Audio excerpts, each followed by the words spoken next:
नमस्कार। स्वागत है आप सभी का आज की वीडियो में। आज हम बात करने जा रहे हैं एनसीईआरटी से प्रकाशित कक्षा 8वीं की नई हिंदी की पाठ्यपुस्तक मल्हार के पाठ 5 कबीर के दोहे, जिसके रचयिता हैं कबीर दास। कबीर दास से आप लोग अवश्य परिचित होंगे। कबीर दास पर मैंने पूर्व में एक वीडियो बनाई थी जिसका लिंक डिस्क्रिप्शन में है। आप अगर उसे देखेंगे तो आपको कबीर के बारे में कुछ अतिरिक्त जानकारियां अवश्य प्राप्त होंगी। वैसे कबीर दास भक्ति काल की निर्गुण काव्य धारा के ज्ञान मार्गी शाखा के संत कवि थे और ये 15वीं शताब्दी के प्रसिद्ध भारतीय रहस्यवादी कवि माने जाते हैं। कबीर की जन्म तिथि के संबंध में कोई निश्चित मत प्रकट नहीं किया जा सकता क्योंकि इसके कोई प्रामाणिक साक्ष्य नहीं है और प्रामाणिक साक्ष्य न होने के कारण इनके जन्म के संबंध में अनेक जनश्रुतियां और किंवदंतियां प्रचलित हैं, यानी लोगों के द्वारा कही गई बातें, लोगों के द्वारा सुनी गई बातें प्रचलित हैं। कबीर पंथ जो कबीर की धारणाओं शिक्षाओं पर आधारित है, उसमें उनके जन्म काल को संवत 1455 विक्रमी बताया गया है, जो ईसवी सन में 1398 ईस्वी होता है।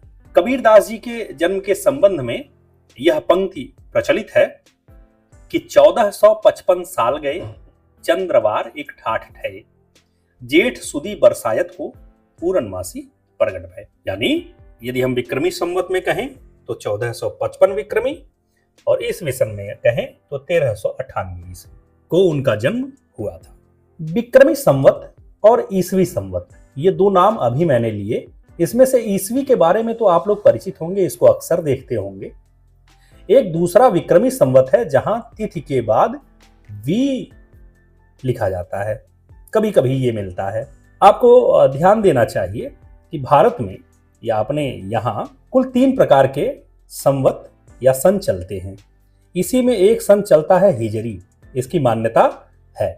अब इन तीनों में क्या अंतर होता है, ये अलग अलग क्यों है? विक्रमी संवत का शुभारंभ विक्रमादित्य नाम के एक महाराजा ने किया था, विक्रमादित्य, और यह ईसवी संवत से 57 साल पहले शुरू हुआ था। ईसवी सन ईसा मसीह के जन्म से माना जाता है और इस हिसाब से हम देखें तो वर्तमान में 2026 चल रहा है, यानी ईसा मसीह के जन्म के 2026 साल हो गए। किंतु हम जानना चाहें कि विक्रमी संवत में इस समय क्या चल रहा है तो हमें इस ईसवी सन में 57 साल और जोड़ने पड़ेंगे। तो ये हो जाएगा 7 और 6 13, 5 और 2 7 और 1 8, 0 और 2, यानी वर्तमान में विक्रमी संवत चल रहा है 2083। इसी तरह यदि कोई तिथि विक्रमी संवत में लिखी है और उसे कन्वर्ट करना है, बदलना है ईसवी सन में, तो हमें क्या करना पड़ेगा? विक्रमी संवत से 57 साल घटाना पड़ेगा, कम करना पड़ेगा। यानी यदि 2083 विक्रमी चल रहा हो और हमें इसे बदलना हो ईसवी संवत में, तो हम क्या करेंगे? इसमें से 57 साल कम कर देंगे। तो फिर ये होगा 13 में से 7 गया 6, यहां 7 में से 5 जाएगा तो 2, यहां पर 0 और यहां पर 2, यानी 2026। तो विक्रमी संवत को शुरू किया था विक्रमादित्य नाम के एक राजा ने। ईसवी संवत की शुरुआत होती है ईसा मसीह के जन्म से और एक बचता है हिजरी संवत। हिजरी संवत की शुरुआत होती है मुहम्मद साहब, इस्लाम में मोहम्मद साहब के मक्का से मदीना जाने के वक्त से, उनके प्रवास से। जब वो मक्का से मदीना गए, जिसे हज करना कहा जाता है, तभी से हिजरी संवत की शुरुआत हुई और यह शुरू होता है 622 ईस्वी से। यानी जब ईसवी सन 622 साल चला गया तब जाकर के हिजरी संवत की शुरुआत हुई, जब से मोहम्मद साहब ने मक्का से मदीना की यात्रा की। तो यदि आपको यह पता लगाना हो कि ईसवी संवत अगर इस समय 2026 चल रहा है और आप यह जानना चाहें कि वर्तमान में हिजरी संवत कौन सा चल रहा है, हिजरी सन कौन सा चल रहा है, तो आपको इसी 2026 में से 622 साल घटाने पड़ेंगे। आप देखेंगे कि 6 में से 2 जाएगा तो 4, और 2 में से 2 जाएगा तो 0, और 10 में से 6 जाएगा तो 4, और यहां पर 1 बचा है। तो इस समय 1404 हिजरी सन चल रहा है। यह था सन के बारे में, विक्रमी संवत, ईसवी सन और हिजरी सन के बारे में जानकारी। आइए अब आगे बढ़ते हैं।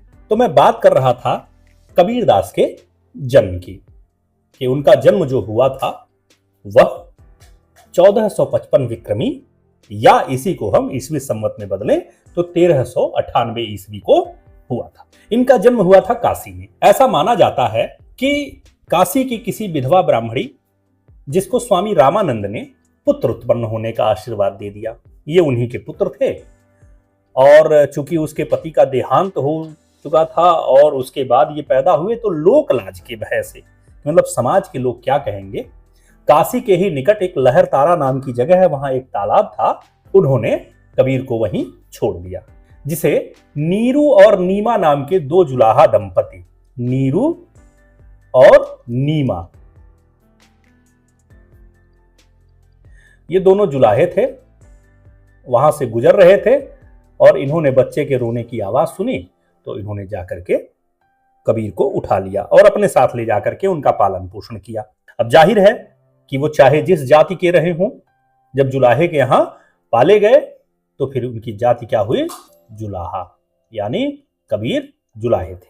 जुलाहे कौन होते हैं, जो कपड़ा बुनने का काम करते हैं। अब उसने ले जाकर इन्हें पाला पोसा और इनका नाम रखा कबीर।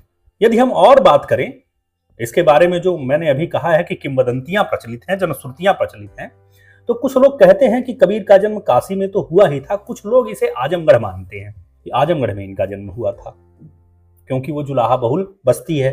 कुछ लोग तो ये मानते हैं कि इनका जन्म मगहर में हुआ था। ध्यान रखिएगा, मगहर वही स्थान है जहां कबीर की मृत्यु भी हुई थी, यानी अपने जीवन के अंतिम समय में वो वहीं पाए गए थे, वहीं रहते थे, और ये गोरखपुर के बगल में संत कबीर नगर जिले में है। लेकिन जो सबसे ज्यादा प्रमाणित मत है वो काशी ही माना जाता है, बनारस ही माना जाता है।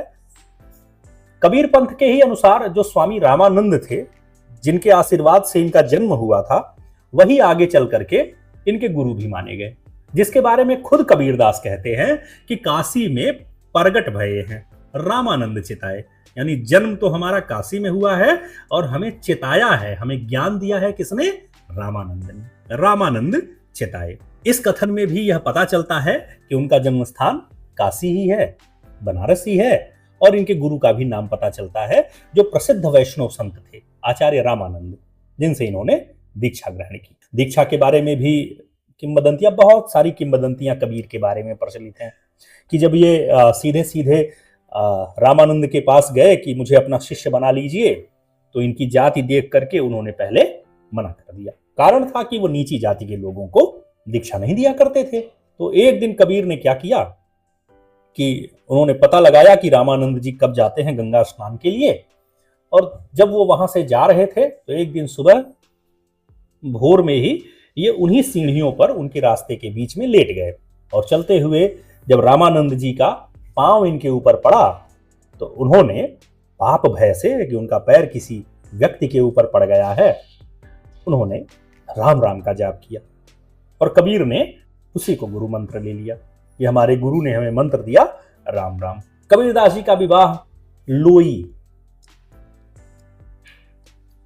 लोई से हुआ था।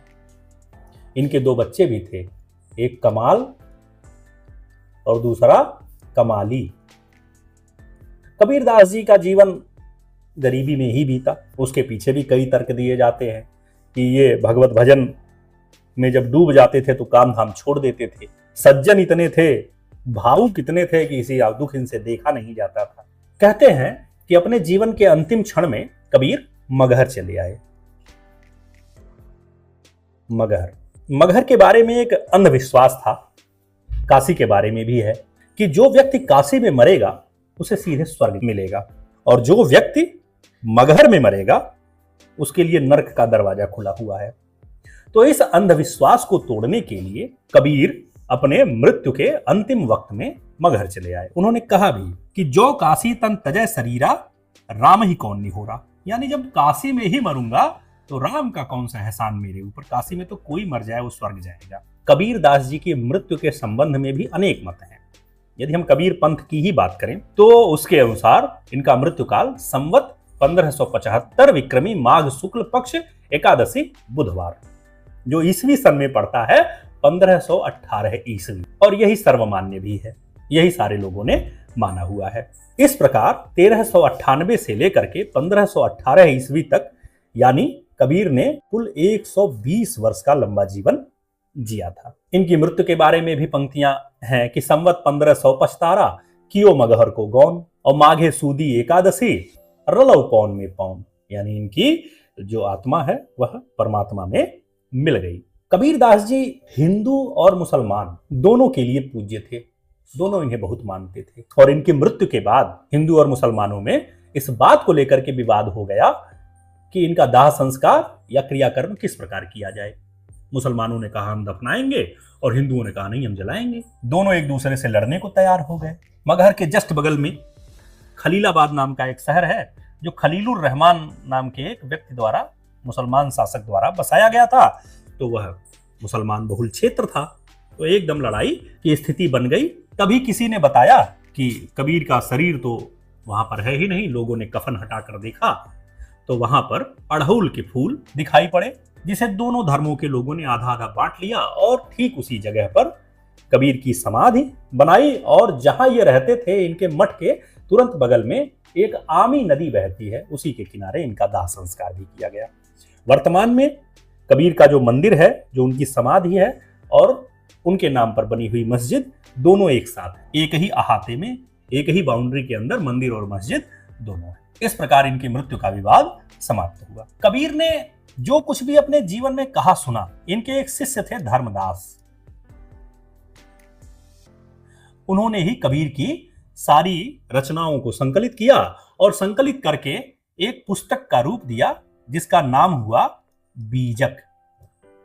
इस बीजक के 3 हिस्से हैं। पहला हिस्सा कहलाता है साखी, दूसरा कहलाता है सबद और तीसरा कहलाता है रमैनी। कबीरदास जी के जो दोहे हैं वह इसी साखी के अंतर्गत संकलित है, और हमारे सामने जो दोहे आए हैं ये भी साखी से ही निकल कर आए हुए हैं। साखी का अर्थ होता है साक्षी, यानी गवाह। अपनी शिक्षाओं के बारे में, अपनी बातों के बारे में कबीर स्वयं कहते हैं कि जग कहता कागज की लेखी, मैं कहता आंखें की देखी। यानी जो कुछ भी मैं कह रहा हूं अपनी आंखों का देखा हुआ कह रहा हूं। बाकी संसार के लोग तो अलग अलग धर्म ग्रंथों में, अलग अलग शास्त्रों में लिखी हुई बातें बताते हैं, लेकिन जो मैं बताता हूं वह आंखों देखी बताता हूं, इसलिए मैं इसकी गवाही देता हूं कि ये सत्य है। इसी कारण इनके दोहों को साखी कहा गया, यानी कबीर स्वयं इसके गवाह हैं, इसकी गवाही देते हैं कि ये सत्य है। तो आइए हम देखते हैं कुछ दोहों को और जानने की कोशिश करते हैं कि उन्होंने अपने दोहों में कौन कौन से शिक्षाएं हमें दी हैं। पहला दोहा है, सांच बराबर तप नहीं, झूठ बराबर पाप, और जाके हृदय सांच है, ता हृदय गुरु आप। इस दोहे में कबीर कहते हैं कि सांच, सांच का अर्थ होता है सत्य, इसके बराबर कोई तप यानी तपस्या नहीं है। यानी जो सत्य बोलना है इसके समान कोई तपस्या नहीं है। लोग तपस्या करते हैं, तपस्या के बारे में माना जाता है कि बड़ा कठिन काम है और तपस्या से ईश्वर प्रसन्न होते। तो कबीर कहते हैं कि यदि कोई व्यक्ति सच बोलता है, वह सत्य का पालन करता है, हमेशा सत्य पर टिका रहता है, तो समझ लीजिए कि उससे बड़ी तपस्या कोई नहीं कर रहा है। और दूसरी बात वो कहते हैं कि झूठ, यानी जो व्यक्ति झूठ बोलता है उसके बराबर कोई पाप भी नहीं करता। यानी जितना झूठ बोलना बड़ा पाप है उतना बड़ा और कोई पाप नहीं है। तो इस पंक्ति में कबीर सच और झूठ का फर्क बता रहे हैं। यह बता रहे हैं कि जो सत्य होता है वह कितना महत्वपूर्ण होता है, वह किस तरह लोगों का उद्धार करता है, और झूठ जो होता है किस तरह से लोगों के लिए कष्टकारी साबित होता है, किस तरह से लोगों को पाप कर्म के लिए प्रेरित करता है। पहली पंक्ति में कहते हैं कि सच से बड़ी कोई तपस्या नहीं है और झूठ बोलने से बड़ा कोई पाप नहीं है। आगे कहते हैं जाके हृदय, जाके माने जिसके, जिसके हृदय में, हृदय माने मन, जिसके मन में सांच है, सांच माने सत्य है, ता हृदय, ता माने उस हृदय में गुरु आप माने हे ईश्वर आपका निवास होता है। पूरे दोहे में कबीर कहते हैं कि सच से बड़ा कोई तप नहीं है, सच से बड़ी कोई तपस्या नहीं है, झूठ से बड़ा कोई पाप नहीं है। और जो व्यक्ति सच बोलता है ईश्वर का निवास उसी व्यक्ति के हृदय में होता है, ईश्वर उसके हृदय में निवास करते हैं, उसका हृदय पवित्र होता है, ईश्वर के रहने योग्य होता है और ईश्वर वहीं पर अपना निवास करते हैं। आइए आगे बढ़ते हैं। अगले दोहे में कबीर कहते हैं बड़ा हुआ तो क्या हुआ जैसे पेड़ खजूर, पंथी को छाया नहीं फल लागे अति दूर। इस पंक्ति में, इस दोहे में कबीरदास जी दिखावटी बड़ाई को और परोपकार से रहित जीवन को खजूर के पेड़ जैसा निरर्थक साबित करते हैं, निरर्थक बताते हैं, व्यर्थ बताते हैं, बेकार बताते हैं। वो कहते हैं कि बड़ा हुआ तो क्या हुआ, यानी यदि बड़प्पन मिला, बड़ाई हुई, धनवान हो गया, शक्तिशाली हो गया, प्रभावशाली हो गया, तो कोई फर्क नहीं पड़ता है यदि चरित्र खजूर के पेड़ जैसा है। अब खजूर का पेड़ क्यों कहा? क्योंकि खजूर के पेड़ से किसी को कोई फायदा नहीं होता है। आगे कहते हैं पंथी को, पंथी माने जो राहगीर है, यानी जो राहगीर है उसे छाया नहीं मिलती। पेड़ क्या प्रदान करते हैं? छाया प्रदान करते हैं। अब खजूर का पेड़ खूब लंबा होता है पर उसकी छाया बहुत कम होती है, उसकी छाया जमीन पर पहुंचती ही नहीं है, या पहुंचेगी भी तो एक आध व्यक्ति के लिए हो सकती है, वह भी अच्छी नहीं होती। तो कहते हैं कि पेड़ तो बड़ा है, बड़प्पन तो आ गया है, बड़ाई तो है, लेकिन ये दिखावटी है, वास्तविक फायदा इससे किसी को नहीं हो रहा। एक राहगीर तक को वो छाया नहीं दे पाता है खजूर का पेड़। और कहते हैं कि यदि कोई व्यक्ति उसका फल खाना चाहे तो बड़े होने की वजह से उसका फल जो है वह अति दूर, बहुत दूर रहता है, यानी उसे प्राप्त करना भी मुश्किल है। यानी जिस तरह से खजूर के पेड़ से किसी को न तो छाया प्राप्त होती है न तो कोई फल प्राप्त होता है, इसी तरह कोई भी व्यक्ति का बड़ा होना व्यर्थ है जब तक कि वह किसी और का भला नहीं करता, किसी और के काम नहीं आता, किसी और के दुखों को दूर नहीं करता, तब तक उसका बड़ा होना भी उसी तरह व्यर्थ है जैसे खजूर के पेड़ का बड़ा होना व्यर्थ है। यानी वास्तविक बड़प्पन जो है, असल बड़ाई जो है, वह दूसरों के काम आने में है, दूसरों के प्रति परोपकार की भावना रखने में है, दूसरों का भला करने में है। तीसरे दोहे में वो कहते हैं गुरु गोविंद दो खड़े काके लागू पाए। अगली पंक्ति में कहते हैं बलिहारी गुरु आपने गोविंद दियो बताए। यह जो दोहा है यह गुरु की महत्ता को प्रतिपादित करता है, गुरु के महत्व को बताता है और बताता है कि जो गुरु हैं उनका स्थान भगवान से भी बड़ा होता है। कबीरदास जी कहते हैं कि यदि गुरु और गोविंद, गोविंद का अर्थ भगवान, दो खड़े, दोनों एक साथ मिल जाएं तो भक्त के लिए ये धर्म संकट हो जाएगा कि काके लागों पाए, माने पहले किसके चरण स्पर्श करें, काके माने किसके, लागों माने लग जाऊं, पाए माने पैर छूं। अगली पंक्ति में वे इस दुविधा का समाधान बताते हैं। वे बताते हैं कि बलिहारी गुरु आपने, यानी हे गुरु मैं आप पर बलिहारी होऊंगा, आप पर न्योछावर होऊंगा। क्यों? इसका कारण बताते हैं कि गोविंद दियो बताए, आपने ही तो मुझे बताया कि जो ईश्वर हैं वे कौन हैं और उन तक पहुंचने का रास्ता क्या है। यदि गुरु न होते तो आज हमें गोविंद की पहचान ही नहीं होती, हम गोविंद को प्राप्त ही नहीं कर पाते। तो गोविंद का मिलना गुरु कृपा से है, और अगर गुरु ना हो तो फिर गोविंद की प्राप्ति असंभव है। गुरु का महत्व बताते हुए और जगह कबीर लिखते हैं कि कबीरा ते नर अंध है जो गुरु को माने, और यानी वे अंधे लोग हैं जो गुरु को और मानते हैं, कोई भी मानते हैं, तर्क देते हैं। क्यों ऐसा? कि हरि रूठे गुरु ठौर है, यानी भगवान अगर रूठ जाए तो आप गुरु के पास आइए, गुरु आपका काम बना देगा, पटा देगा, भगवान को आपके फेवर में कर देगा। पर आगे कहते हैं कि गुरु रूठे नहीं ठौर।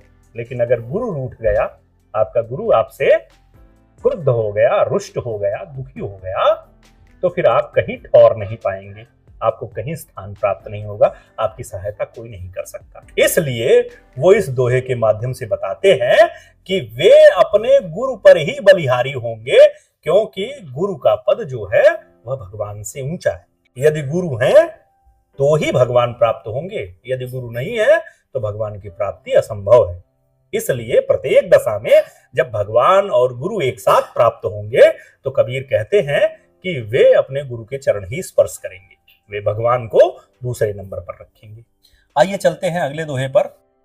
अगले दोहे में कहा गया है, अति का भला न बोलना, अति की भली न चूप, और अति का भला न बरसना, अति की भली न धूप। इस दोहे में कबीर दास जी ने हर बात में संतुलन बनाने पर जोर दिया है।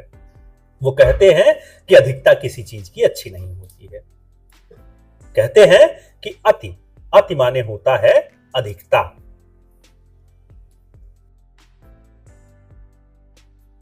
और जो अधिकता होती है वह किसी भी चीज की अच्छी नहीं होती है। वो कहते हैं कि अधिक बोलना भी ठीक नहीं है, और अति का भला न चूप, और बहुत ज्यादा चुप रहना भी ठीक नहीं है। आगे वो इसी को और ज्यादा व्याख्यायित करते हैं और अच्छी तरह समझाते हैं। कहते हैं अति का भला न बरसना, कि जो बरसात है वह अगर अत्यधिक हो जाएगी तो यह मुश्किल का कारण बन सकती है, बाढ़ ला सकती है, लोगों का जनजीवन इससे अस्त व्यस्त हो सकता है। और अगर कहते हैं कि इसके विपरीत में अति की धूप हो जाए, बहुत ज्यादा धूप हो जाए, तो यह भी भला नहीं है, क्योंकि इसकी वजह से सूखा पड़ सकता है, अकाल पड़ सकता है। इसलिए मनुष्य को हमेशा मध्यम मार्ग का पालन करना चाहिए, जो बीच का रास्ता है वह निकालना चाहिए। अगले दोहे में वो कहते हैं कि ऐसी बानी बोलिए मन का आपा खोए, औरन को शीतल करे आपहु शीतल होए। आप देखेंगे यहां पर यदि हम बात करें तो यहां पर शीतल की स्पेलिंग इस तरह से है, जबकि हम वास्तव में शीतल इस तरह लिखते हैं। तो आपको जानकारी दूं कि ये जो भाषा है कबीर दास की, वैसे तो इसे पंचमेल खिचड़ी का नाम दिया जाता है, क्योंकि इनकी भाषा में कई भाषा के जो शब्द हैं वो प्राप्त होते हैं, कई भाषा के शब्द प्राप्त होते हैं। किंतु यह जो मुख्य भाषा है यह पूर्वी हिंदी है, जिसे आप अवधी या भोजपुरी के नाम से जान सकते हैं। अवधी और भोजपुरी का इस पर प्रभाव ज्यादा है, और अवधी भाषा में तालव्य श ध्वनि नहीं होती है। इसलिए जहां कहीं भी तालव्य श को बोलने की जरूरत पड़ती है, उसकी जगह पर चाहे दंत से चाहे मूर्धन्य से इसका प्रयोग किया जाता है। अब यहाँ शीतल करना था तो फिर यहाँ पर दंत से छोटा से का प्रयोग किया गया है। कबीर कहते हैं कि वाणी ऐसी बोली जाए कि जिसमें मन का अहंकार दिखाई ना पड़े, यानी उससे यह न पता चले कि आपकी बातों में थोड़ा बहुत अहंकार का समावेश है, घमंड है, यानी घमंड से रहित वाणी को बोला जाना चाहिए। ऐसी वाणी करती क्या है? ऐसी वाणी जो होती है, जो घमंड से रहित वाणी होती है, अहंकार से रहित वाणी होती है, वह औरन को, औरन माने दूसरों को, शीतलता यानी आनंद प्रदान करती है, ठंडक प्रदान करती है। आपहु शीतल हो, और ऐसी वाणी बोलने से स्वयं को भी आनंद प्राप्त होता है, स्वयं को भी शीतलता मिलती है, स्वयं को भी अच्छा लगता है। अगले दोहे में कबीर जी कहते हैं कि निंदक नियरे राखिए आंगन कुटी छवाए, कि माने जो निंदा करने वाले लोग हैं बहुत होते हैं, खाली टाइम में बैठ करके इनकी बुराई उनकी बुराई लोग करते रहते हैं। तो कबीर कहते हैं कि ऐसे लोगों को नियरे माने नजदीक रखिए, ठीक है, और कहते हैं कि जरूरत पड़े तो अपने आंगन में ही कुटी छवा दीजिए, उनका भी घर बनवा लीजिए। यानी जो व्यक्ति आपकी निंदा करता है, आपकी बुराई करता है, ऐसे व्यक्ति का साथ छोड़ना नहीं चाहिए, उसे और महत्वपूर्ण बनाना चाहिए, उसे और महत्व देना चाहिए, उसे और महत्व देना चाहिए। क्यों? क्योंकि ये लोग करते क्या है? ये करते हैं कि बिन पानी साबुन बिना, यानी ये लोग साबुन और पानी के बिना ही निर्मल करें स्वभाव, हमारे स्वभाव को निर्मलता प्रदान करते हैं। हमारा जो स्वभाव है, हमारी जो आदतें हैं, ठीक है, स्वभाव है, उसे ये लोग निर्मल करते हैं, मल रहित कर देते हैं। इसकी सारी कमियों को ढूंढ ढूंढ करके बताते हैं और हम सुधार करते जाते हैं।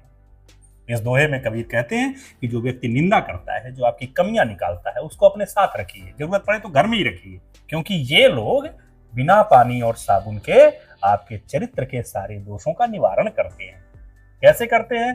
कि वे आपकी कमियां आपको बताएंगे कि आपके अंदर ये कमी है, आपके अंदर वो कमी है, और जैसे ही पता चलेगा आप उन कमियों को दूर करके अपने स्वभाव को एकदम निर्मल और स्वच्छ बना सकते हैं। आगे फिर कहते हैं कि साधु वैसा चाहिए जैसा सूप सुभाए, सार सार को गही रहे थोथा दे उड़ाए। कह रहे हैं कि जो साधु व्यक्ति होता है, जो सज्जन व्यक्ति होता है, उसका स्वभाव सूप के समान होना चाहिए। सुभाए माने स्वभाव, और सूप अनाज साफ करने का एक यंत्र होता है, कह लीजिए। कभी कभी ये लोहे का बनता है, कभी कभी ये सरकंडे का बनता है। पहले तो सरकंडे का ही बना करता था, जिसमें चावल, दाल, गेहूं इत्यादि फटकते हैं। सूप या सूपा कहा जाता है। कहते हैं कि जो साधु व्यक्ति है, जो सज्जन व्यक्ति है, जो अपने आप को सज्जन बनाना चाहे, उसका स्वभाव कैसा होना चाहिए? सूप के समान होना चाहिए। उसे सूप जैसी आदत बनानी चाहिए। अब सूप की आदत क्या होती है? कहते हैं कि सार सार को गही रहे। गही माने धारण करना, रख लेना, ठीक है। जो सूप है वो क्या करता है? सार सार को, सार माने जिसमें कुछ बात है, जो भरे हुए दाने होते हैं, जो खोखले नहीं होते, जो आवश्यक चीजें होती हैं, सूप उन्हीं को रखता है, उन्हीं को अपने अंदर रहने देता है। लेकिन जो थोथा होता है, जो खोखली चीजें होती हैं, उसे उड़ा देता है।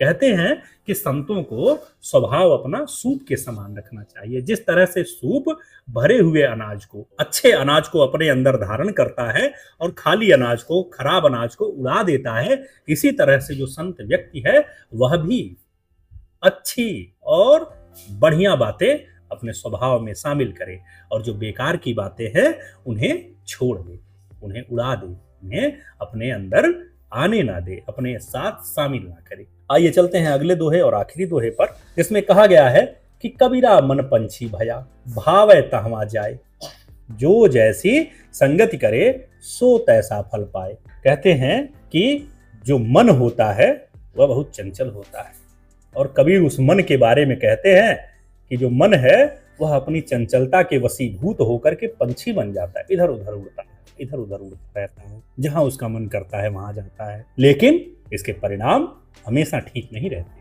कहते हैं कबीर कि कबीरा मन पंछी भया, माने जो मन है उसकी जो चाल है, उसका जो रंग रूप है, वह पंछी की तरह है, वह पंछी जैसी आदतें स्वीकार करता। भावै तहवा जाए, जहां उसे भावै, भावै माने अच्छा लगता है, वहां जाता है। लेकिन इसके कुछ दुष्परिणाम भी हैं, इसके कुछ नुकसान भी हैं, कि यदि जो मन है वह नियंत्रण विहीन होकर के, अनियंत्रित होकर के, संतुलित व्यवहार न करके जहां तहां भटकता रहेगा, तो जरूरी नहीं है कि हर बार उसकी जो संगति है वह अच्छी हो, उसका जो साथ है वह अच्छा हो, उसका पाला अच्छे लोगों से पड़े। जब यह मन बुरे लोगों के साथ में पड़ जाता है तो उसे बुराई का सामना करना पड़ता है, उसे कष्ट का सामना करना पड़ता है।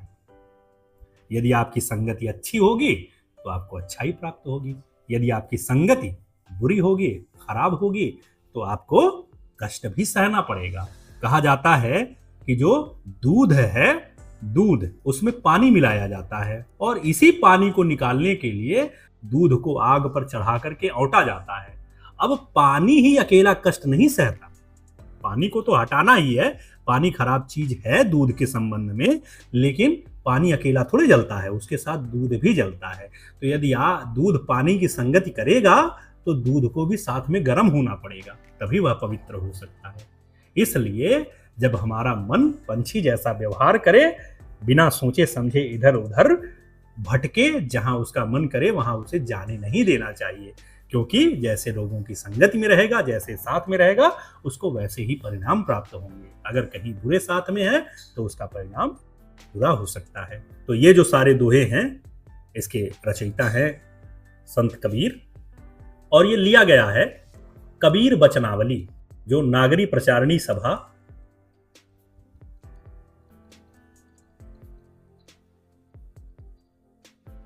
काशी से प्रकाशित हुई थी, और इसके संपादक थे अयोध्या सिंह उपाध्याय हरिऔध। आज के लिए बस इतना ही, मिलते हैं अगली वीडियो में, तब तक के लिए नमस्कार।